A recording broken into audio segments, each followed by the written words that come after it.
mas eu vou parar com esse negócio de Coríntios, né, porque tá bom. Hoje a gente termina o capítulo 16 e entra um pouquinho na segunda carta, mas eu não vou seguir na segunda carta aos Coríntios, não. Vou parar por aqui, tá bem? É que o tema que fecha o capítulo, fecha a carta, né, o capítulo 16, ele na verdade vai ter desdobramentos na carta seguinte. É por isso que eu vou usar os dois textos. Mas essencialmente o tema é um só. Capítulo 16, verso 1, vai tratar da coleta. E a coleta assistencial para os pobres. E às vezes a gente fica pensando como é que a igreja do Novo Testamento se sustentava. Honestamente, não há uma forma bíblica de sustento da igreja no Novo Testamento. Não há nenhum texto claro dizendo como a igreja, a instituição, deve ser mantida. Por quê? Porque naqueles dias a igreja não era uma instituição. Não havia patrimônio da igreja. Não havia CNPJ. Não havia a estruturação organizacional que se desenvolveu algum tempo depois. A igreja não estava atrelada às ambiências de poder, seja dentro da comunidade judaica, que era a sinagoga, o sinédrio, os sacerdotes de Jerusalém, ou mesmo as comunidades gentílicas, o Império Romano.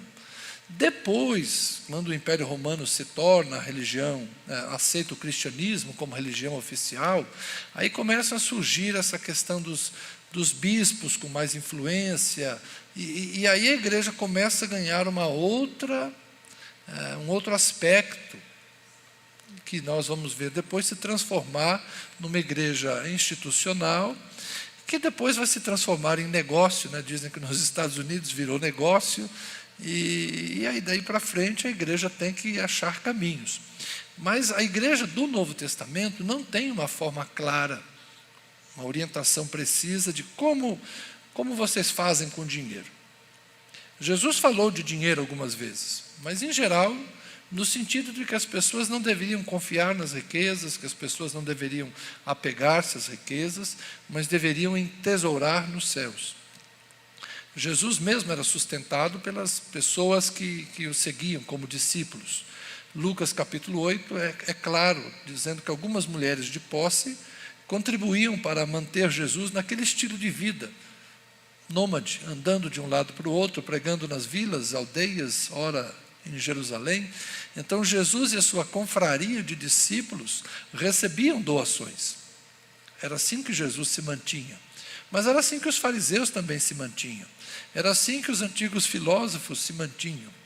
Se eles tinham algum aluno filho de pais ricos, pagavam para que eles compartilhassem o seu conhecimento. E assim os filósofos viviam, assim os rabinos viviam, assim Jesus também viveu.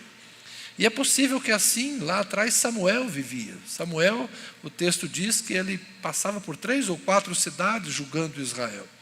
Samuel não era dono de terra, Samuel era um profeta.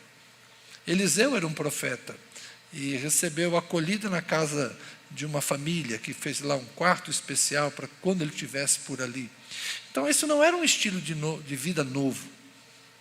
Religiosos vivem assim, e não só no cristianismo. Todos os segmentos religiosos são orientados a manter os fiéis, aqueles que mantêm viva a religião, mas eles em geral vivem de uma forma modesta. Se você pensar num sacerdote budista, um sacerdote budista tem vida modesta. Vive da fé? Vive. Vive do ensino? Vive. Mas vive modestamente. Se você pensar num hindu, a mesma coisa. No hinduísmo, os líderes religiosos, tenham lá o nome que tiverem, o hinduísmo é uma religião bastante complexa, vão ter uma vida simples, uma vida modesta. Em todos os ramos da religião. Há as exceções. Tem o João de Deus, no Espiritismo, aqui pertinho de nós, naquele negócio que se construiu aqui bem pertinho de Brasília, né, que vinha gente de vários lugares do mundo para uma cidade tão pertinho aqui de nós. Né? Ele não tinha exatamente uma vida modesta, mas é uma exceção no ramo religioso que ele representa. Assim como no meio evangélico. A maior parte dos religiosos tem uma vida modesta. Não poucos pagam para pastorear, mas há as exceções. Tem uns que têm jatinho para se deslocar por aí.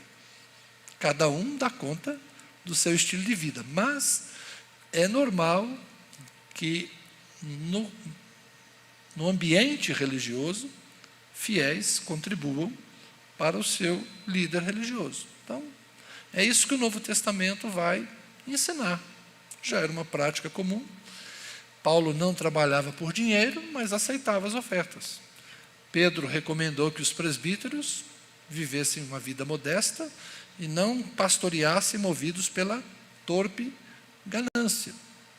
Então, a regra é essa. É lícito viver da atividade religiosa? É, desde que seja feito com modéstia e não seja essa a motivação do coração. Não pastoreie por dinheiro, pastoreie por vocação, por amor. Então essa é a regra do Novo Testamento. Então era mais um cuidado com pessoas, é o cuidado pessoal com os líderes religiosos, seja os antigos profetas, seja Jesus, sejam os apóstolos, eles recebiam o cuidado financeiro, vamos dizer assim, das pessoas, com dignidade e viviam com modéstia. Bom, quando a igreja se torna instituição, aí a coisa vai ficando diferente, né? Costumo dizer que nós aqui temos um patrimônio. Esse patrimônio aqui é nosso. Tem um CNPJ. Lá na Receita Federal tem um CPF, que é o meu. Eu respondo com os bens, pela má gestão, né? Então eu tenho que ter cuidado com a gestão, porque em caso de má gestão, eu respondo com os meus bens, que graças a Deus já existem, né? No começo não existiam, mas hoje já existem. Mas esse não é nosso assunto de hoje. O nosso assunto é dinheiro e igreja. Como é que funciona isso? A regra é o trabalho, né? Primeira carta de Paulo aos Tessalonicenses, Paulo ensina os cristãos a trabalhar. Primeira carta, capítulo 2, verso 9, ele fala: pois vocês com certeza se lembram, irmãos, está falando de si mesmo, do nosso esforço e fadiga, e de como, trabalhando de noite e de dia, para não vivermos à custa de nenhum de vocês, proclamamos a vocês o Evangelho de Deus. Paulo diz que, enquanto estava em Tessalônica, ele trabalhou de noite e de dia, para com suas mãos mesmo, produzir o seu sustento e não depender da igreja. Paulo fez isso em Tessalônica e sabemos que com certeza também fez isso em Corinto, né? Ele fabricava tendas para que de alguma forma tivesse o seu sustento. Capítulo 4, verso 10, ele fala para os irmãos: porém, irmãos, exortamos vocês a que progridam cada vez mais e se empenhem por viver tranquilamente, cuidar do que é de vocês e trabalhar com as próprias mãos, como ordenamos, para que vocês vivam com dignidade à vista dos de fora e não venham a precisar de nada. Olha que verso legal, não é? Orientamos vocês a trabalhar com as próprias mãos, para que vocês vivam com dignidade à vista dos de fora e não venham a precisar de nada. Então, a ética protestante, a ética bíblica, a ética cristã, é a ética do trabalho. Paulo recomenda que todos trabalhem, e ele pessoalmente disse: eu também trabalhei de dia e de noite para manter o meu sustento. E na carta aos Efésios, no capítulo 4, verso 28, fechando essa rápida digressão aqui acerca do trabalho, Paulo vai escrever: aquele que roubava não roube mais, pelo contrário, trabalhe, fazendo com as próprias mãos o que é bom, para que tenha o que repartir com o necessitado. Então, a ordem bíblica para o cristão é trabalho.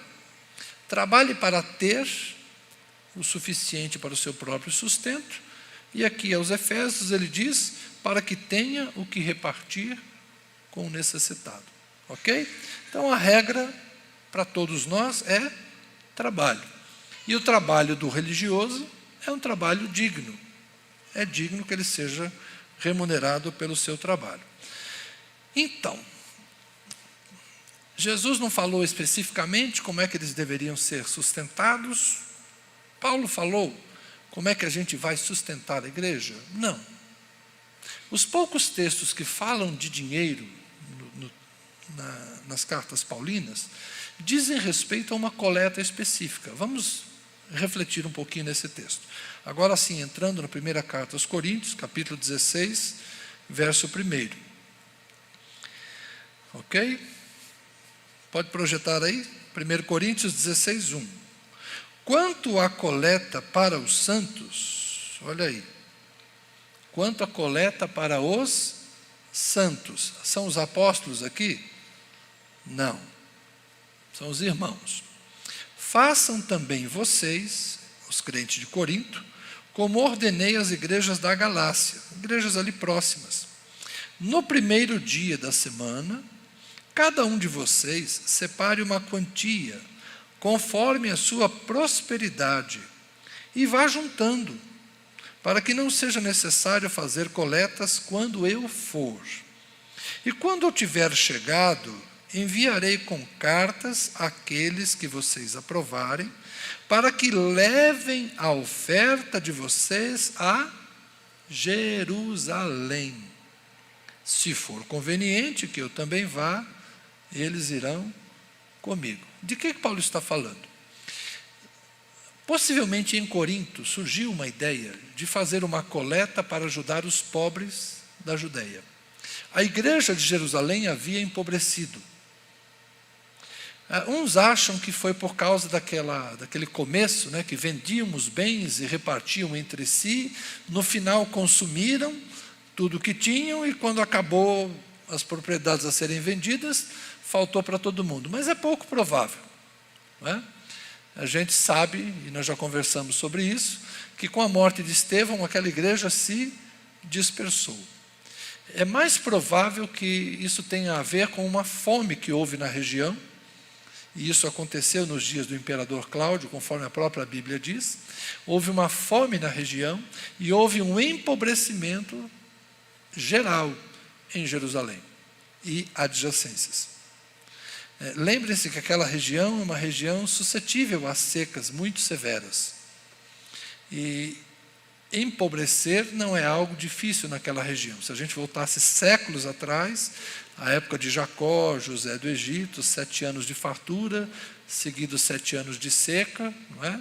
Então pensem em um fenômeno climático que produziu uma fome na região e houve um empobrecimento da comunidade cristã em Jerusalém, de modo que os crentes da Acaia, em Corinto, tiveram a ideia de levantar uma oferta e mandar uma ajuda para lá. Paulo está em Éfeso. Paulo está na Turquia. Corinto está na Grécia, do outro lado do Mar Egeu. Ele está escrevendo uma carta para eles, dizendo assim: olha, preparem-se, eu vou passar por aí e vou pegar o dinheiro que vocês juntaram, vocês escolhem quem são os representantes que vão comigo, se eu for, levar isso aí para Jerusalém. Então houve uma coleta em Corinto. Ele vai falar que os crentes da Macedônia também se prepararam para isso, e ele diz aqui que já havia instruído as igrejas da Galácia. Então Paulo convidou as igrejas que ele apacentava a recolherem uma quantia para enviar a Jerusalém. Por quê? Porque quando Paulo havia estado, isso a gente sabe pela carta aos Gálatas, quando ele havia estado lá em Jerusalém, conversando com Tiago, João e Pedro, eles lhe estenderam a destra da comunhão e lhe disseram: não se esqueçam dos pobres. Pediram que Paulo saísse por aí pregando o evangelho, mas que não se esquecesse dos pobres. Ele ouviu isso lá em Jerusalém. E quando Jerusalém empobreceu, ele preocupou-se com isso. E ele resolveu mobilizar as igrejas gentílicas para uma oferta destinada especificamente aos pobres de Jerusalém. Percebam que ele está falando disso. Eu vou, quando eu tiver chegado aí, enviarei cartas àqueles que vocês aprovarem, para que levem a oferta de vocês a Jerusalém. Então a oferta não era para Paulo, nem para sustentar a igreja de Corinto, a igreja para os pobres de Jerusalém. Quando ele escreve a carta aos Romanos, olha que interessante, Romanos 15, 25. Ele está falando da mesma situação, ele está falando da mesma oferta. Dá para projetar lá? Romanos 15, 25. Mas agora estou de partida para Jerusalém a serviço dos santos. Ok? Porque a Macedônia e a Acaia resolveram levantar uma coleta em benefício dos pobres dentre os santos que vivem em Jerusalém. Olha que interessante, ele está escrevendo para o pessoal de Roma sobre o movimento que está acontecendo. Então, é tudo a mesma época. Isso lhes pareceu bem e, de fato, lhes são devedores. Porque, se os gentios têm sido participantes dos valores espirituais dos judeus, devem também servi-los com bens materiais. Tendo, pois, concluído isso, ou seja, levado a oferta, feito a viagem, e havendo-lhes consignado este fruto, irei à Espanha, eram os planos de Paulo, passando por aí onde? Em Roma. E bem sei que ao visitá-los irei na plenitude da bênção de Cristo. Então Paulo está num projeto aí, que os irmãos da Acaia, da Macedônia, retiraram a oferta, ele tem que levar para Jerusalém. Ele está avisando o pessoal de Roma, vou fazer isso, mas depois que eu cumprir essa missão, eu volto aí, passo por Roma, volto não, vou a primeira vez aí em Roma, e daí eu toco para a Espanha e vocês financiam o meu projeto missionário. Então, esse é o ambiente. Está tudo aí. Percebam que Paulo não vai falar de uma oferta para ele, nem de uma oferta para a igreja, mas ele está falando de uma oferta para os pobres.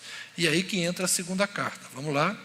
Agora a gente tem que ir para a segunda carta, capítulo 8. É sobre isso que Paulo está falando quando ele trata de oferta e de dinheiro aqui. Capítulo 8 da segunda carta aos Coríntios.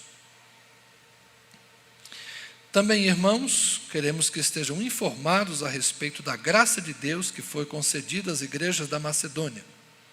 Porque no meio de muita prova, de tribulação, manifestaram abundância de alegria e a profunda pobreza deles transbordou em grande riqueza de generosidade. Olha que coisa, hein? A profunda pobreza deles transbordou em grande riqueza de generosidade. Ele está dizendo aos crentes da Acaia, que é Grécia, Corinto, que os crentes da Macedônia eram pobres, mas estavam generosamente compartilhando os seus bens. Verso 3. Posso testemunhar que na medida de suas posses e mesmo acima delas, eles contribuíram de forma voluntária, pedindo-nos com insistência a graça de participarem dessa assistência aos santos. Ou seja, pedindo para que Paulo aceitasse a contribuição deles. E não somente fizeram como nós esperávamos, mas pela vontade de Deus, deram a si mesmos, primeiro ao Senhor, depois a nós. Então houve na Macedônia uma profunda generosidade, uma surpreendente coleta em uma comunidade de gente que era pobre. E Paulo está então encorajando os irmãos de Corinto a agirem de uma forma bem coerente, né? Olha, essa conversa aí da oferta começou entre vocês e os da Macedônia. O pessoal da Macedônia se preparou e contribuiu. Eu vou passar por aí. Estejam preparados. Juntem aí a quantia. Por quê? Porque a Macedônia contribuiu na sua pobreza e contribuiu com generosidade. Vocês têm que fazer a mesma coisa, tá bom? Verso 8. Não digo isso na forma de mandamento, mas para provar se o amor de vocês é sincero, comparando-o com a dedicação de outros. Isso aqui é um texto complicado, né? Paulo está dizendo, eu quero ver se vocês amam sinceramente, e isso é importante. Por quê? Porque já existe uma comparação aí, não é? O pessoal da Macedônia contribuiu. Eu Não estou fazendo isso, né, como um mandamento, mas estou fazendo para provar se o amor de vocês é sincero, comparando o quê? Comparando o amor de vocês com a dedicação dos outros. Vamos ver se vocês são legais, igual o pessoal da Macedônia. Vamos ver se vocês são generosos, como o pessoal da Macedônia. Pois vocês conhecem a graça de nosso Senhor Jesus Cristo, que sendo rico se fez pobre por amor de vocês, para que por meio da pobreza dele vocês se tornassem ricos. Então Paulo está encorajando os crentes de Corinto a contribuírem. Por fim, vamos saltar um pouquinho, vamos para o capítulo 9. E esse texto aqui já é mais conhecido. Ora, quanto à assistência a favor dos santos, está falando na oferta, não é necessário que eu escreva a vocês, porque conheço a boa vontade de vocês, da qual me orgulho diante dos macedônios, dizendo que os irmãos da Acaia estão preparados desde o ano passado. Olha que Paulo está fazendo um jogo, né? Para o pessoal da Macedônia, ele fala, o pessoal lá da Acaia está preparado desde o ano passado. Para o pessoal da Acaia, ele diz assim, ó, a turma da Macedônia já contribuiu. Vocês estão vendo? É má fé? Não. Paulo está procurando encorajar os dois grupos. Por quê? Porque o objetivo dele é levar uma coleta significativa para Jerusalém, né? O zelo de vocês tem estimulado muitos deles. Então ele diz que lá na Macedônia, eles estão sendo estimulados pelo zelo dos crentes da Acaia. E ao mesmo tempo ele encoraja a Acaia dizendo, a turma da Macedônia está contribuindo. Ok? Por fim, o verso 6. E aqui é o verso que muitas vezes a gente encontra nas igrejas, inclusive nos nossos envelopes de dízimo. E isso afirma, aquele que semeia pouco também colherá pouco, e o que semeia com fartura também colherá com fartura. Cada um contribua segundo tiver proposto no coração, não com tristeza ou por necessidade, porque Deus ama quem dá com alegria. Deus pode tornar abundante em vocês toda a graça, a fim de que, tendo sempre, em tudo, ampla suficiência, preste atenção, tendo ampla suficiência, vocês sejam abundantes em toda boa obra, como está escrito. Distribuiu, deu aos pobres. A sua justiça permanece para sempre. E Deus, que dá semente ao que semeia e pão para alimento, também suprirá e aumentará as sementes e multiplicará os frutos da justiça de vocês. Assim vocês serão enriquecidos em tudo para toda generosidade, a qual, por meio de nós, resulta em orações de gratidão a Deus. Porque o serviço dessa assistência não só supre a necessidade dos santos, mas também transborda em muitas orações de gratidão a Deus. Observe, portanto, que Paulo está dizendo que essa oferta que os irmãos estão mandando para Jerusalém vai produzir a suficiência para os crentes da Judéia e vai resultar em gratidão a Deus. Deus proveu para o judeu por meio do grego. Ok? Ficou claro que esses textos, então, não estão falando de como sustentar a igreja. Estão falando da necessidade de partilhar de quem tem muito com quem tem pouco. Capítulo 8, verso 15, Paulo diz, assim haverá igualdade, como está escrito, quem recolheu muito não teve demais, e o que recolheu pouco não teve falta. Ele está citando o Êxodo. Quando Deus mandava o maná, não adiantava colher demais, porque de um dia para o outro estragava. Mas sempre tinha o suficiente para que todos comessem. O conceito bíblico da suficiência é o que está aqui em questão. É termos a suficiência. E vocês se lembram quando Paulo fala, aprendi a estar contente em qualquer circunstância. Sei estar feliz na abundância, sei estar feliz na escassez, sei enfrentar uma situação, sei enfrentar outra. Posso todas as coisas naquele que me fortalece. É a questão da suficiência. Nós devemos aprender a viver com a suficiência. E quando alguma coisa sobra, quando alguma coisa transborda, nós temos que perguntar para Deus: o que eu faço com isso? Às vezes a ordem é guarde, porque pode vir dias difíceis pela frente.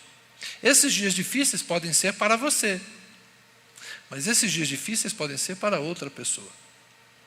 Vocês repararam que toda família tem quase toda família tem alguém que tem mais dinheiro. Uma família de 4 irmãos, vou usar o exemplo lá de casa, né? Nós somos 4 irmãos homens. Durante um tempo teve um que tinha mais dinheiro. Mas o tempo vai mudando, né? E aquele que uma época teve mais dinheiro, hoje não é o que tem mais dinheiro, é um outro. Nunca fui eu, mas sempre foi um deles. Hoje é um outro que tem mais dinheiro, né? Mas eu me lembro quando eu adoeci, há 10 anos atrás. Quando eu adoeci, um dos meus irmãos depositou R$1.000 na minha conta. E eu no hospital. Falei, por que você me mandou dinheiro? Falei, não, se você precisar. Falei, cara, eu estou no hospital, vou gastar dinheiro para quê? Eu fiquei 1 mês no hospital, né? Mas eu não sei se a Tânia vai precisar, mas está aí, né? Mas houve uma época em que esse meu irmão esteve desempregado, por 3 anos. E de alguma forma nós nos ajudávamos e nós o ajudávamos, né? Mas é interessante que um dia você pode precisar e outro dia você pode servir. Eu vivi isso. Houve um momento na minha história que eu precisei pedir dinheiro para um parente emprestado. E um dia ele precisou, e eu fui lá e paguei o que ele havia me emprestado, porque ele estava precisando. E vão passando mais anos, e um dia ele precisou. E aí eu falei, eu tenho aqui. Eu tenho um amigo que a gente era assim, você está há muito tempo lá em São Paulo, antes de eu casar. Quando um de nós tinha mais dinheiro, um ligava para o outro, você está precisando? Por quê? Porque eu já paguei minhas contas e sobrou um pouco. Amizade é isso, né? Amizade é provisão, amizade é cuidado. Aquela briga do quem vai pagar era interessante naquela época, e não era por causa das milhas do cartão, não. Não, essa aqui eu pago. Ele falou, não, essa aqui eu pago. Não, deixa que eu pago. Não, deixa que eu pago. Nós brigávamos para ver quem pagava a conta. Só tem um amigo assim, graças a Deus. Mas é quando você tem a suficiência, é legal repartir. É gostoso repartir com quem você ama. É tão bom, como diz a Escritura, mais gratificante é dar do que receber. Não é verdade? Não é bom quando você tem um trocado para dar a alguém que pede com uma placa de papelão ali dizendo, preciso comer? Você não sabe se é verdade ou não, mas você não está preocupado com isso agora. Se a moeda está ali, se o trocado está ali, você dá. É a generosidade. E quando a gente acredita que aquilo é verdade, você não tem o trocado, você se sente mal, né? Você gostaria de fazer alguma coisa. Por isso o pessoal agora já coloca até o Pix. Enfim, hoje a gente não ajuda só se não quiser. Mas por outro lado a gente fala, puxa, mas se eu for ajudar todo mundo, não dá para resolver o problema de todo mundo. Só que por outro lado, você não pode dizer que não dá para ajudar ninguém, né? Você não pode ajudar todo mundo, mas você pode ajudar alguém. E a Escritura diz para a gente cuidar bem, principalmente dos domésticos da fé. Mas fazer o bem a todos, mas principalmente aos domésticos da fé. Nós temos que cuidar uns dos outros. Então a regra da Bíblia, gente, é generosidade. Como é que a gente sustenta a igreja? Aí é uma outra coisa. Paulo não está falando de como sustentar a igreja. Paulo está falando de como os crentes administram o seu dinheiro pessoal. Eu não posso gastar tudo que ganho comigo. Eu não posso me endividar, não devo me endividar, comprometendo toda a minha renda, de modo a não ter nada para ajudar alguém numa necessidade maior, ou até mesmo eu me encontrar uma necessidade maior por imprudência. Eu sei que é difícil, a gente vive num mundo muito consumista. em que às vezes as pessoas gastam R$ 5.000 com um aparelho celular. Eu não sei quanto custa um iPhone de última geração. Mas quando alguém vai lá e gasta... Quanto custa hoje? Que número que está agora? 13, 14? Nem sei. 15? Nossa, como eu estou por fora. Então, vamos, quanto custa? 7.000.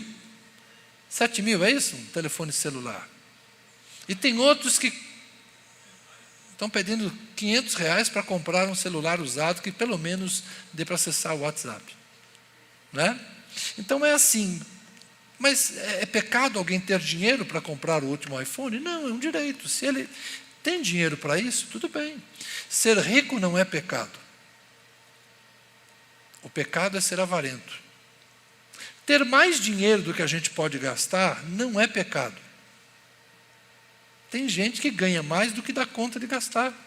E às vezes é porque estudou, é porque trabalhou, porque passou num bom concurso, porque se aposentou com um bom salário.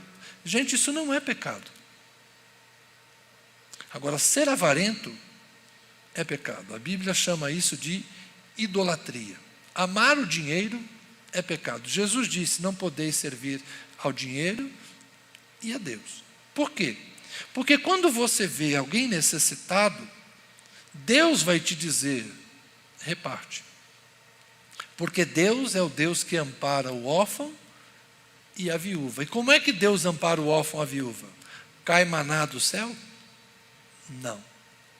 Deus abençoa, multiplica para um, para que ele reparta com o outro. Mas se este que tem fartura não divide da sua riqueza, este, na verdade, é pobre para com Deus. Então, a generosidade é a regra na Bíblia. Nós temos que aprender a viver com menos do que ganhamos, a, de alguma forma, sermos prevenidos, precavidos, temos alguma reserva, e a melhor forma de fazermos reserva é sermos generosos. Não é ficar aplicando no tesouro direto apenas. Quem pode aplicar, aplique um pouco. Mas a única forma de você, de fato, guardar dinheiro é dar. E essa aqui é a lógica que Paulo está falando. Se você semeia pouco, você colhe pouco. Se você semeia muito, você colhe muito. Então, se você ganha muito, guarda o dinheiro no banco e não dá nada para ninguém, você não tem nada. Por quê? Porque você não semeou. Amanhã depois, com Deus você não tem crédito. Crédito com Deus está naquilo que você reparte, naquilo que você doa. E agora eu quero entrar no assunto, como é que nós administramos aqui a igreja. Tem muita gente nova na igreja e talvez vocês estranhem. Por que aqui não tira oferta? Talvez você diga assim, não, é porque agora, desde a pandemia, o pessoal acostumou com transferência bancária, tinha aquele esquema do culto online, o pessoal acostumou a fazer Pix, fazer transferência, então é por isso que aqui não tira oferta. Mas aqui já não tira oferta há muito tempo. Desde antes da pandemia, há mais de 10 anos que a gente não tem coleta aqui na igreja. Por quê? Porque nós praticamos aquilo que a Bíblia ensina. Nós desenvolvemos uma metodologia bíblica de semear. Escolhemos semear. Escolhemos repartir. Escolhemos doar. Então, do nosso caixa, daquilo que a gente arrecada dos membros da igreja, nós hoje dividimos com 17 missionários. Eu estive fazendo as contas, quantas pessoas recebem, né? E mais algumas pessoas que periodicamente recebem como assistência social. Mas isso aí a gente não faz conta por número, isso aí para a gente não importa, né? Mas os missionários são contribuições regulares. A gente tem muita gente hoje que mensalmente o dinheirinho que a gente combinou com eles entra lá na conta dele, né? Porque nós entendemos que nós como igreja não podemos gastar tudo que arrecadamos conosco. Eu não posso subir aqui nesse púlpito e dizer para você, não gaste tudo que você ganha com você mesmo. Reparta com os outros. Se eu, como administrador desta igreja, não fizer a mesma coisa com esse recurso que nem pertence a mim, mas pertence a todos nós. E quando você traz aqui, você entende que está doando para Deus. Quando as pessoas ofertam para a igreja, em geral, elas têm esse pensamento: eu estou entregando aquilo que é para Deus. Então eu preciso fazer com o dinheiro que vocês dão para Deus, na conta bancária da PIB, eu preciso fazer a obra de Deus. E a obra de Deus não é gastar tudo com a gente. Não é ficar trazendo um cantor famoso que cobra 10 mil reais para cantar para nós aqui. Essa é uma linda forma de jogar dinheiro fora. Isso a gente vai na igreja dos outros, que pagam por lá fazer isso, a gente vai lá e assiste o culto lá no sábado. Né? A gente vai no show que o cara faz em algum lugar aí, e quem quer ir, paga. É um direito. Quem quer ir, quem tem dinheiro para ir num show gospel, vai lá e paga. Tudo bem. Mas fazer show gospel para a gente se entreter aqui, com o dinheiro que você trouxe para Deus, não. Esse dinheiro tem que ser ou para ajudar os necessitados, ou para fazer a obra de Deus, a obra missionária. Então a gente reparte com as igrejas que têm menos recursos que a gente reparte com lugares onde o obreiro, para se manter com sua família, precisa de um suporte financeiro. E aí a gente entra como um apoio. A gente banca tudo? Não. Por quê? Porque o obreiro também tem que fazer por onde, tem que trabalhar, o pessoal de lá também tem que ter a oportunidade de contribuir. A gente, ao mesmo tempo que ajuda, a gente educa para que eles também trabalhem com suas próprias mãos, provejam, cresçam, se desenvolvam. Então a gente apoia um monte de lugares, mas procurando que eles também se desenvolvam. É uma forma da gente arrecadar para semear, para repartir. A gente envia dinheiro para a nossa denominação, a gente contribui com algumas outras organizações, de modo que hoje a gente está na casa aí dos 40% de doação. Já teve ano da gente bater 49,9% gasto de doação e 50,1% a gente gastou com a gente. A minha meta pessoal sempre foi meio a meio. A gente viver com metade e doar metade. Mas, ultimamente, a gente está na casa aí dos 40%, 60%, até porque a nossa receita aumentou e os nossos compromissos missionários, a gente tem subido de uma forma um pouco mais discreta, né, digamos assim. E, enfim, é tão bom, gente, a gente poder doar. A gente recebe tantas orações e tantas palavras de gratidão, de modo que entre nós a gente não precisa pedir, porque cada um contribui generosamente de acordo com a sua vontade, não de acordo com aquilo que não tem, mas com aquilo que tem. Porque há igrejas que trabalham no campo da cobiça. Aí pede para a pessoa dar o que não pode, imaginando que ela vai receber 10 vezes mais. Isso não é oferta, isso é barganha. E Deus normalmente não embarca nessas. Aí depois a pessoa percebe que não deu certo. Ela pegou um dinheiro que não tinha, deu numa igreja na expectativa que ia receber 10 vezes mais, o 10 vezes mais não entrou e agora aquele dinheiro que ela já não tinha, ela está devendo. E a vida da pessoa só vai virando um buraco. E eu já aconselhei pessoas assim, já lidei com situações como esta. E a pessoa vem e fala: poxa, pastor, mas Deus não cumpre a sua palavra? Eu falei: depende do que você está lendo e o que você está pensando. Deus não é Deus de gananciosos, Deus é Deus de generosos. A orientação para nós é trabalhe com dignidade.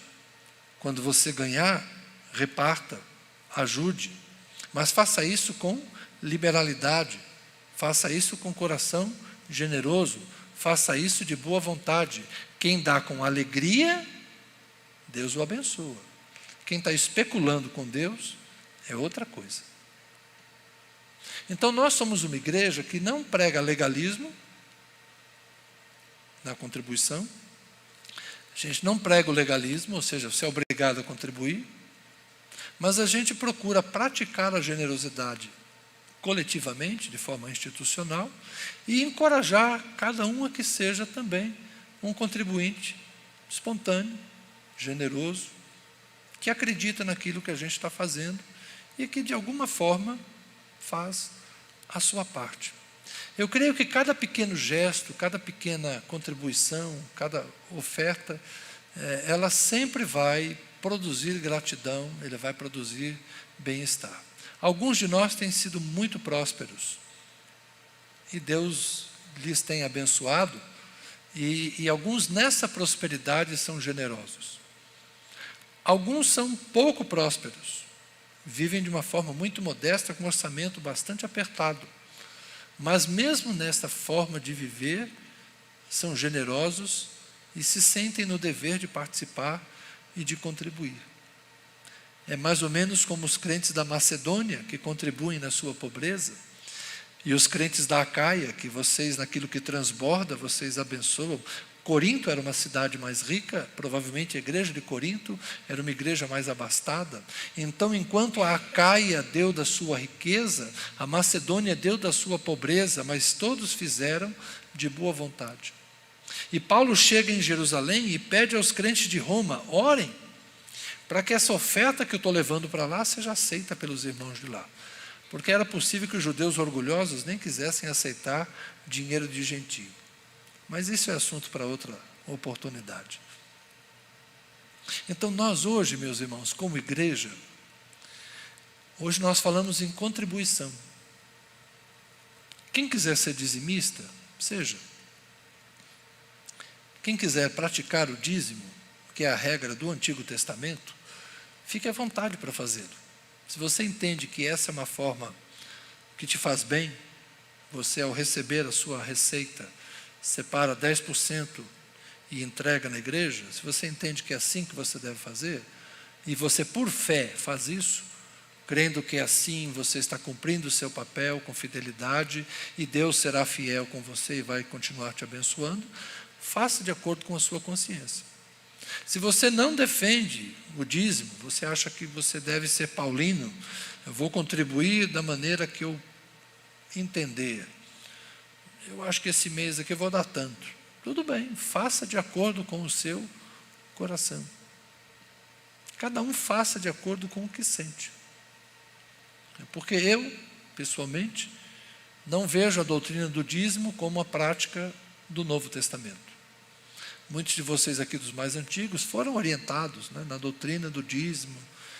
Eu penso diferente, vocês sabem disso, né?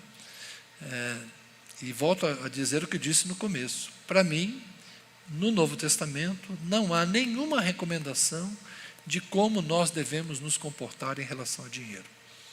Então, eu, como pastor da igreja, há muitos anos venho dizendo: quem quiser ser dizimista, seja. Quem não quiser ser dizimista, ser um contribuinte, seja. Quem quiser ser que não contribui, seja. Eu não vou ficar sabendo quem é, quem não é, quem veio, quem não veio, quem deu, quem não deu. Isso é entre você e Deus. Uma coisa eu sei, que os que ofertam, os que doam, em geral, sempre têm mais. E os que retêm, parece que estão sempre procurando um caminho para ter. É interessante, né, como o azeite se multiplica enquanto a gente tem botija para encher.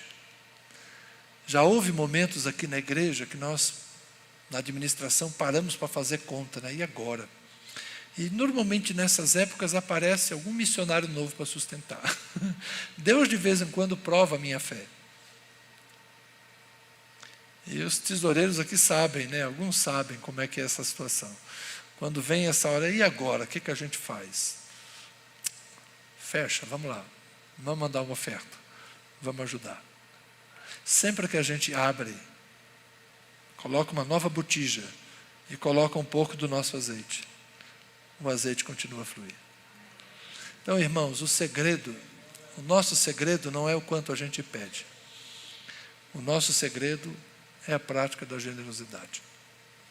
É assim que a gente age como igreja, é assim que eu procuro agir como administrador, e os irmãos que me acompanham e me apoiam nisso. E é assim que eu recomendo que você haja. Reparta, abençoe, ainda que seja pouco. Separe algo para ajudar alguém. Pode ser a igreja, pode ser um parente, pode ser uma instituição. Faça bom uso do seu dinheiro. E quanto a nós aqui, isso aqui é um negócio que é de todos nós. Não é? Deixa eu tirar a palavra negócio. Isso aqui é algo que pertence a todos nós. Esse templo não é meu, esse templo é nosso. Se nós o queremos bem cuidado, se nós queremos ter conforto, se nós queremos ter atividades, nós precisamos mantê-lo. Então é justo que nós que nos beneficiamos disso, ajudemos na manutenção. Mas não é necessário que a gente gaste tudo que arrecada apenas por nosso conforto.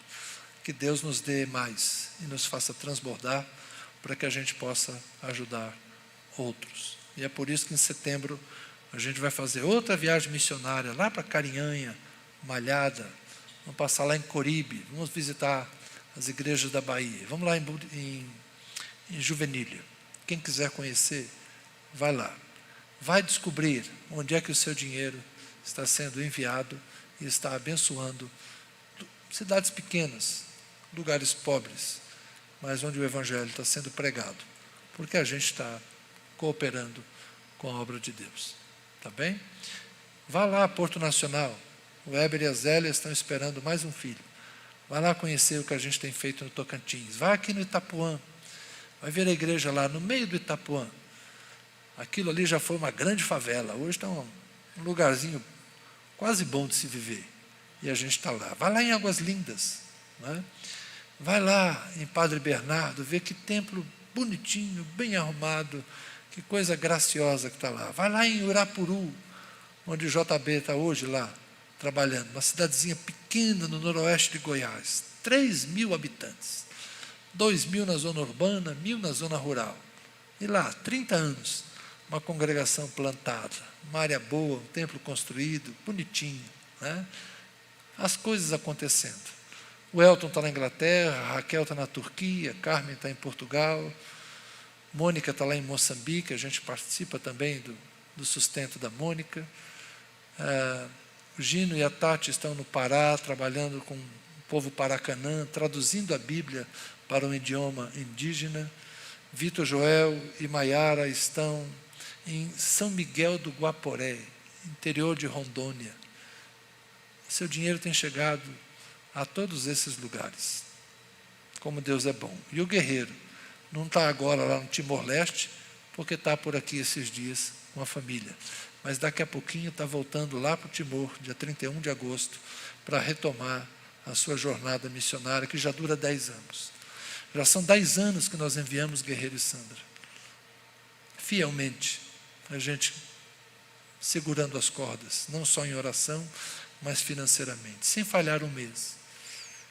Deus é fiel. Deus nos tem dado a suficiência e nós temos podido repartir com esses irmãos e irmãs. Faça um propósito no seu coração de ser generoso. Você vai descobrir que quanto mais você semeia, mais você colhe. Quanto mais você retém, menos você tem. Amém? Isso é o que eu tinha para ensinar sobre dinheiro e sobre a primeira carta de Paulo aos Coríntios. Que Deus continue a nos abençoar. Amém? Vamos orar? Você pode se colocar em pé, por favor?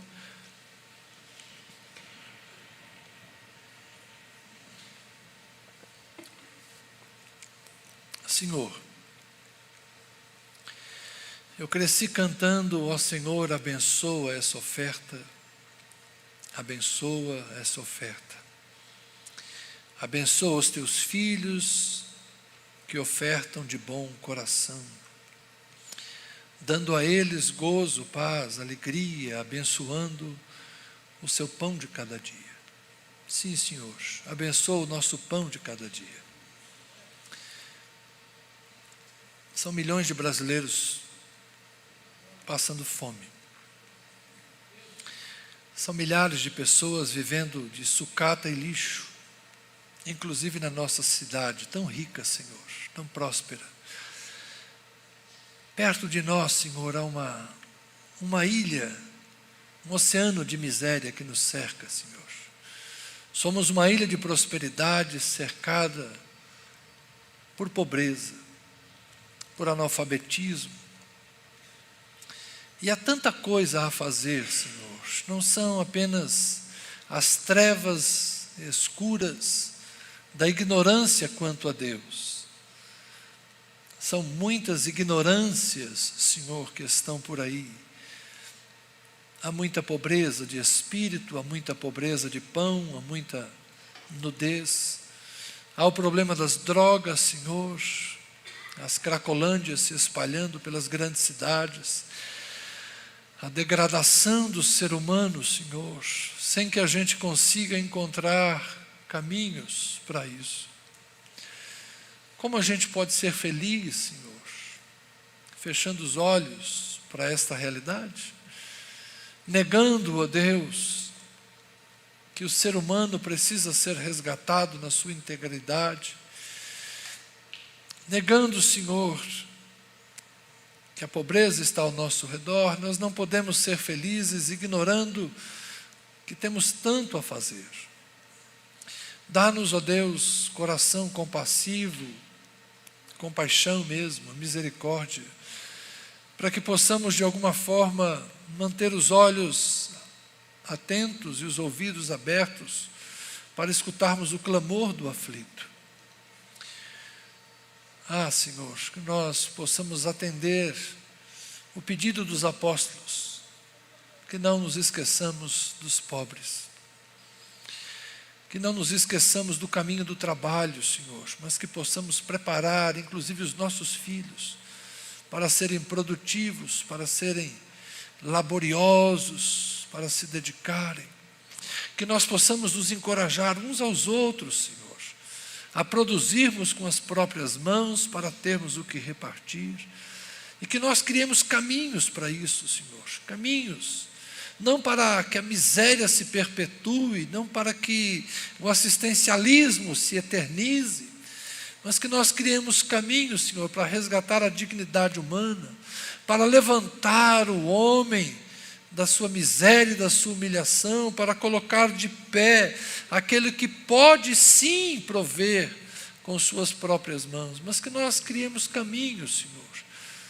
caminhos dignos, caminhos lícitos, sejam as políticas públicas, ó Deus, sejam as nossas ações, que nós como igreja tenhamos algo a dizer e algo a fazer nesse mundo de tanta aflição e de tanta pobreza. Olha, Senhor, agora mais uma vez as catástrofes climáticas assolando o nosso país, chuva num lugar, alagamentos no outro, daqui a pouco a seca, Senhor, nos afligindo com maior severidade. Senhor, que nós tenhamos o coração compassivo e, de fato, a mente aberta para nos tornarmos canal de bênção para mais pessoas.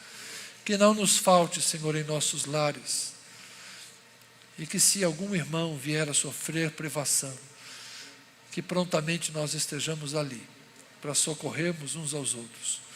Que nenhum de nós passe fome, que nenhum de nós passe frio, Senhor, que nenhum de nós durma ao relento, que nas nossas casas não falte, ó Deus, energia, água, gás, mas que nós tenhamos a humildade de cuidarmos uns dos outros e nos deixarmos ser cuidados uns pelos outros.